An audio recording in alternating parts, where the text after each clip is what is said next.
Greetings, Nerd4ians. It is I, Craig, from the future.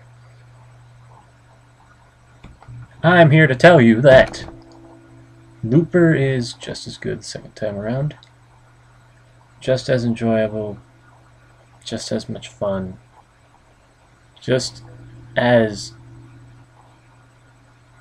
thought-consuming and perplexed your feeling at the end of the movie is. It's great. I get that way any story that involves parallel universes, changing probabilities, paradoxes, time travel, you name it. Alternate histories, steampunks, stuff like that. That's alternate histories. And also, me from the future has realized that Second Law is a great album.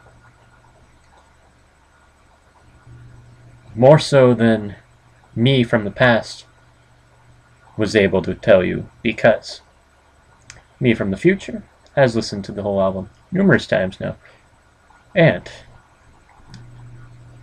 if it is not the best album by Muse, it is one of their best. But it's hard for me to say that simply because all of their albums are the best. I agree. Thank you, Boba. Yeah, I know you haven't seen this guy in a while, but he's been dying to be back on the show. And also, on this show, I want to tell you, do not play the Wii game Onichambra, subtitled Bikini Zombie Slayers.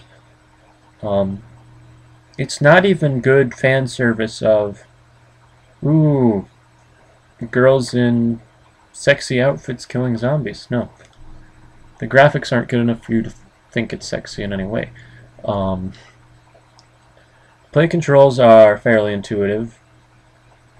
I mean, in a basic kind of way. They use the motion control, and they actually use it okay. But seeing as I only paid $4 for that game, I got what I paid for. Though a game that I paid $5 for in the past, Mad World, was much more satisfying. And just as basic. Just a bunch of killing and slaying, and that's the end. This game apparently has a story, and it has a bunch of cutscenes that make no sense and have no context. What's cool about Onichambra, the only thing that's really cool about it is that you can play as multiple girls, and every single one of them has either a different set of moves or a different weapon. Same controls for each, but still. Also, my premature fanboying of the game The Last Story was in fact well-deserved. I finished that game the other day, created by the makers of Final Fantasy. Ironic, considering it's called The Last Story. Final Fantasy, Last Story, kind of mean the same thing.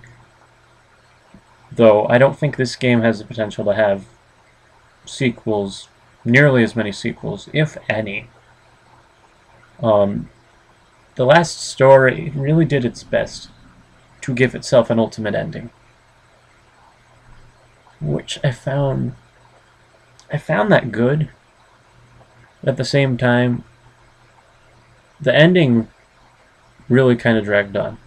It was a great ending, but as soon as you thought it was the end, it wasn't the end. I did think it was cool that you actually played through the whole epilogue sequence as opposed to just watching cutscene after cutscene. Which is kind of the whole game was set up like that. You're fighting something, there's a cutscene in the middle of your battle. You continue your fight. Another cutscene happens, and they're so seamless too. And the cutscenes look a lot like the gameplay. Probably the most like the gameplay out of quite a lot of games that I've played. So, good cutscenes. great music by the person that I think did the music in Kingdom Hearts. Um, Story, while fairly basic and fairly overtrodden and well beaten down in a lot of RPGs and action games and adventure games, but the story does have a lot of heart. Each of the characters has their own personalities. They all have British voices, which I thought was cool. Gameplay is fairly repetitive and easy, but it doesn't get old and it doesn't get boring. The main villain in the story, or who you think is the main villain in the story, looks a lot like Ganondorf from Zelda.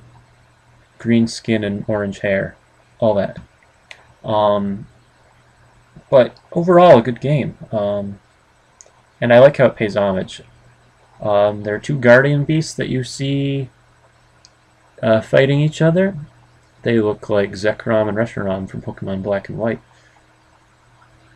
I don't know if that was intentional because I'm pretty sure the games were not made at the same times.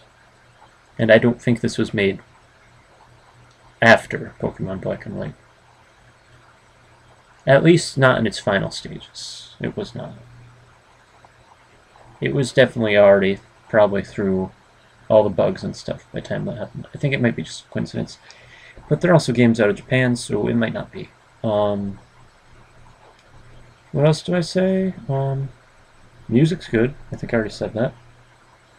The entire soundtrack is on YouTube on a playlist. I listened to that the other day. I said the story is fairly basic, fairly average, but it does have a lot of unexpected twists, and that's cool. Like I said, also, it's like you're playing through the story. Also, another neat thing, customization. There's lots of different swords and armor and such that you can get, that you can mix and match, obviously. I just mostly used auto-equip to equip my entire party with the best of the best. What I also think was cool is that the weapons and the armor and the accessories, every single one of those items changed the appearance of your characters. Every character. There's also a cool feature that I didn't realize until later in the game, that you can customize the colors of your character's outfits. I wish it was a little more intuitive, but it's still really cool to see what kind of changes happen. Subtly or dramatically. I believe I made the character Yorick have pink pants. Unintentionally, but I kept them because I thought they were hilarious. Especially because even your customized outfits show up in the cutscenes. How many games can boast that? Also, it so tests the limits of the Wii hardware. And I feel like it kind of sucks that Wii U's coming out now because the Wii hardware can do a lot more than I ever realized it could. Though, I mean, I realized the biggest realization of that was last year's Skyward Sword, which, even if it wasn't pushing the limits, I still would say it's the best Wii game because it's Zelda. What else to say? Not much, but if you like a solid action game, RPG, with a decent combat system, where you can play as each character, I mean, there are specific times where you control certain characters. You can't choose when to control other characters, as you can in some of the games, like, say, the Tales games, where if you change who's leading your party, you can play as another character. Not like that.